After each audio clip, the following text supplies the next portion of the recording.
13,303 rupees का है।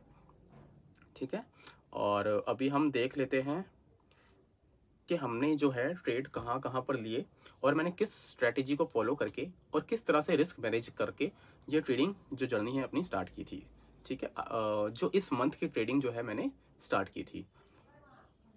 तो हम चलते सबसे पहले ट्रेडिंग व्यू पर, और ज़्यादातर मेरे ट्रेड्स या तो निफ्टी में रहते हैं या फिर बैंक निफ्टी में रहते हैं। ठीक है, तो ये तो हो गया कल का। रुक जाओ, ओके। तो यहाँ पर अभी आपको दिख रहा होगा ये टारगेट मेरा इतना ही था कल का, बट मेरा कल इसमें ट्रेलिंग एसएल हिट हो गया था। ठीक है, जिसमें मैंने जो है आपको मैंने वीडियो में शेयर किया होगा, तो आप देख सकते हैं कि उसके अंदर मैंने कल जो है 1000 रुपीज़ तक का जो लॉस है, 1500 रुपीज़ तक का लॉस जो है वो बुक किया था। ठीक है, तो ये हमारा ट्रेड था कल का, जिसमें हमने जो है सिर्फ 1500 रुपीज़ तक का लॉस किया। और उसके बाद उससे पहले जो है मैंने ट्रेड्स लिए थे, मैं आपको बता देता हूँ कि किस किस लेवल पर हमने ट्रेडिंग की थी। थोड़ा सा मेरे को याद है, इस वजह से मैं आपको बता रहा हूँ। ठीक है, और क्या क्या स्ट्रैटेजी मैं फॉलो करता हूँ। सबसे पहले मैं ये कन्फ्यूज़न के लिए हटा देता हूँ, प्योर प्राइस एक्शन की बात कर लेते हैं और वॉल्यूम की बात कर लेते हैं। तो अभी ना आपको मैं दिखा देता हूँ, रुको। मैंने जो ट्रेड लिया था, आपने वीडियो के अंदर आपको शो हो जाएगा, जो मैंने इसमें डेडिकेटेड वीडियोस बना रखी हैं हर डे की। ठीक है, तो यहाँ पर जो है मैंने एक ट्रेड लिया था जिसपे मैंने ऊपर की तरफ जो है ट्रेड, सॉरी ये तो शॉर्ट पोजीशन का हो गया।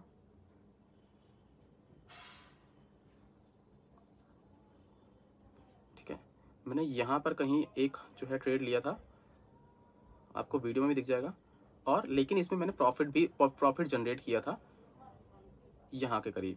ठीक है, यहाँ भी नहीं, इसे थोड़ा सा नीचे ही किया था मैंने, तो उसमें जल्दी क्लोज करके।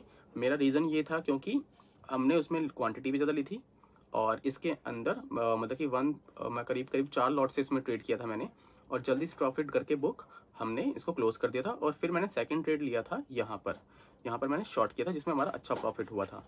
तो वो आपको वीडियो में भी दिख जाएगा, जिसमें मैंने 3000 रुपीज़ तक का उस दिन प्रॉफिट जनरेट किया था, करीब इस लेवल पर। तो यहाँ पर रीज़न क्या था मेरा इस ट्रेड को लेने का? इस ट्रेड को लेने का रीज़न ये था मेरा, इस ट्रेड को लेने का रीज़न ये था मेरा कि सबसे पहले जो आपको दिख रहा है कि यहाँ पर,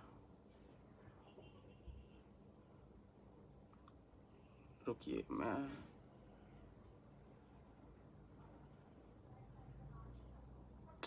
कहाँ गया शेप वाला। ठीक है, इस लेवल पर यहाँ पर एक रिजेक्शन दिखा था, और ये यहाँ पर काफ़ी सेलिंग प्राइस, यहाँ पर जो है काफ़ी ज़्यादा जो प्राइस थे कॉल के वो बढ़ नहीं रहे थे। तो यहाँ पर एक दिख रहा था कि यहाँ पर रेजिस्टेंस ले सकता है मार्केट। तो जैसे ही यहाँ पर रेजिस्टेंस लिया, रिट्रेसमेंट के बाद में यहाँ पे रीटेस्ट करने के बाद मार्केट जब नीचे आया, तब मैंने ट्रेड लिया था। ये मैंने सारी की सारी बातें जो हैं पूरा लाइव ट्रेड में आपको दिखा करके बताया कि जब मैं ट्रेड ले रहा हूँ। ये आप चेक कर सकते हैं, सारी वीडियोस जो हैं आपको प्रीवियसली मिल जाएंगी। ठीक है, तो प्रॉफिट की बात हो गई, प्रॉफिट मैंने कितना जनरेट किया। ज़्यादातर मैं रिस्क मैनेज करके ही चलता हूँ। अब मैं रिस्क मैनेजमेंट की बात कर लेता हूँ। तो एक मिनट, मुझे चाहिए अब पेन एक। ठीक है, ये रहा ब्रश। ओके, तो मैं हमेशा 1:2 या फिर 3, 1:2 या फिर 3 मैं हमेशा रिस्क रिवॉर्ड लेकर के चलता हूँ। ठीक है, एक मिनट।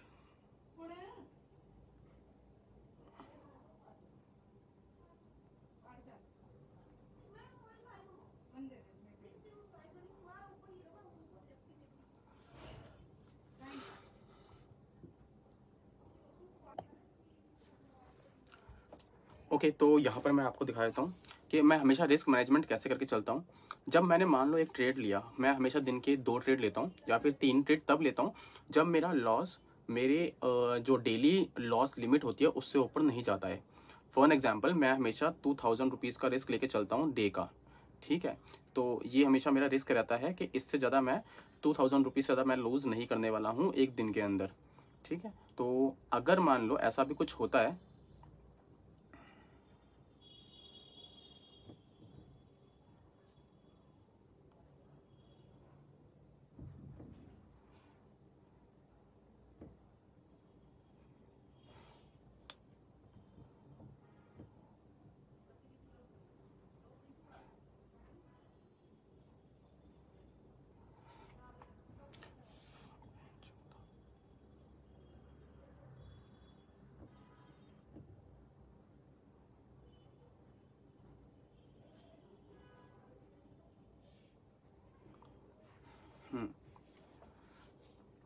तो हाँ, अभी मैंने आपको बताया।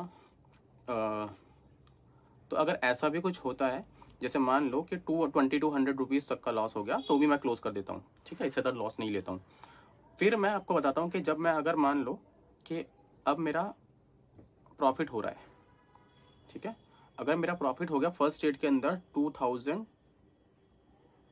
या फिर 3000, मैं हमेशा रिस्क रिवॉर्ड जो लेके चलता हूँ, हमेशा मेरा रिस्क रिवॉर्ड रहता है हमेशा 1:2 या फिर 3, कभी कभार 4 भी पहुँच जाता है। मैं हमेशा लेकिन 2 से कभी कम नहीं लेता। मैं हमेशा एसएल को ट्रेल करता रहता हूँ, यानी कि स्टॉप लॉस हमेशा मैं ट्रेल करता रहता हूँ।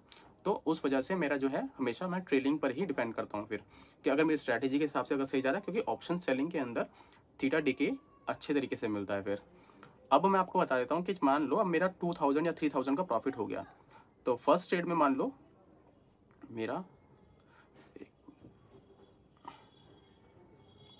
फर्स्ट जो ट्रेड है मेरा, उसके अंदर मान के चलते हैं मेरा प्रॉफिट हो गया 2000 रुपीज़ का। तो अब मैं दोबारा से एक रिस्क ले सकता हूँ 1000 रुपीज़ का, ठीक है, ये मैं रिस्क ले सकता हूँ, या फिर 500 रुपीज़ तक का। मैं देखता हूँ कि अगर मार्केट में सेटअप कैसा है। अगर मान लो हाई प्रोबेबिलिटी सेटअप है तो मैं 1000 रुपीज़ तक का रिस्क जो है ले सकता हूँ। और अगर लगता है कि नहीं, इसमें चांसेस जो हैं ज़्यादा है अब मेरे एसएल हिट होने के दोबारा से, तो फिर मैं अपना जो है क्वांटिटी कम करके 500 रुपीज़ तक का एसएल कर देता हूँ। और आपने देखा होगा कि हमेशा जब मैं क्वांटिटी कम करता हूँ, हमेशा सेकंड ट्रेड में ही करता हूँ, क्योंकि जो प्रॉफिट है अब वो जाना नहीं चाहिए ज़्यादा।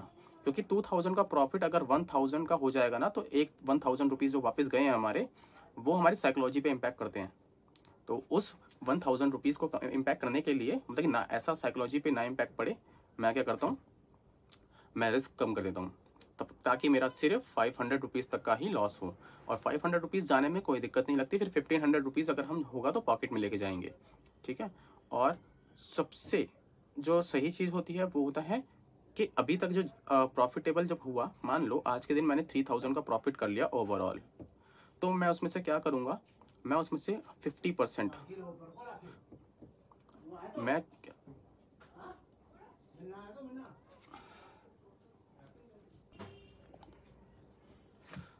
हाँ, तो मैं कहाँ पर था मैं, हाँ, तो अब मान लो अगर मैं 3000 रुपीज़ तक का प्रॉफिट कर लेता हूँ, तो उसमें से 50% जो रहेगा मेरा, मैं उसमें से विड्रॉ कर लूँगा। 50% विड्रॉ करने का ये होता है कि प्रॉफिट जितना भी होता है हमेशा, क्योंकि जब मैंने देखा है, ये एक्सपीरियंस है कि जब भी अगर प्रॉफिट को मैं अगर अपना ट्रेडिंग अकाउंट पहले ही बढ़ाने की सोचता हूँ, तो उससे क्या रहता है कि मेरा जो हमेशा प्रॉफिट रहता है उस पर ज़्यादा ये रहता है कि अभी मैं फिर ज़्यादा रिस्क ले सकता हूँ। तो रिस्क एपेटाइट ना बढ़े या फिर रिस्क लेने की साइकोलॉजी ना बढ़े, इस वजह से मैं क्या करता हूँ, अपने प्रॉफिट में से 50% जो है वो विड्रॉ कर लेता हूँ। क्योंकि हमेशा ऐसा लगता है कि मैंने कल 3000 का प्रॉफिट किया था और आज मैं 3000 रुपीज़ तक का लॉस ना ले लूँ, या फिर ले सकता हूँ तो कोई गम नहीं होगा, है ना।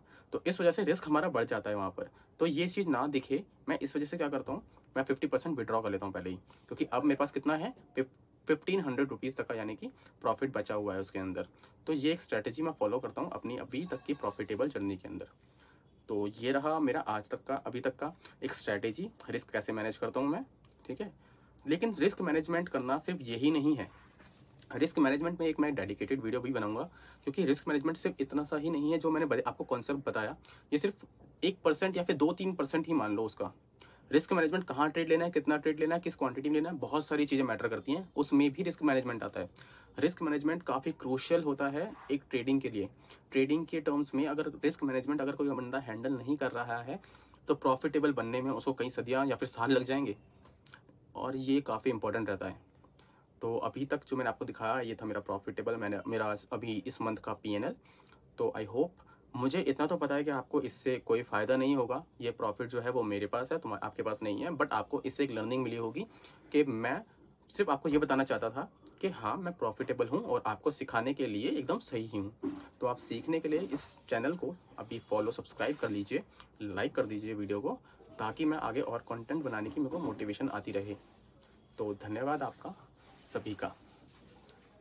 मिलते हैं अब एक नेक्स्ट वीडियो में, फिर एक नई स्ट्रैटेजी या फिर नई किसी का टॉपिक पे समझेंगे उस बात को। मिलते हैं अब एक नई वीडियो के अंदर, मिलते हैं अब अगली वीडियो के अंदर, जिसके अंदर मैं आपको सिखाऊंगा कि रिस्क मैनेजमेंट या फिर बिगिनर से हम एडवांस कैसे जो है ट्रेडर्स बन सकते हैं, पूरी सीरीज़ उसके लिए। तो चैनल को सब्सक्राइब करके रखिएगा। Thank you. शब्बा खैर।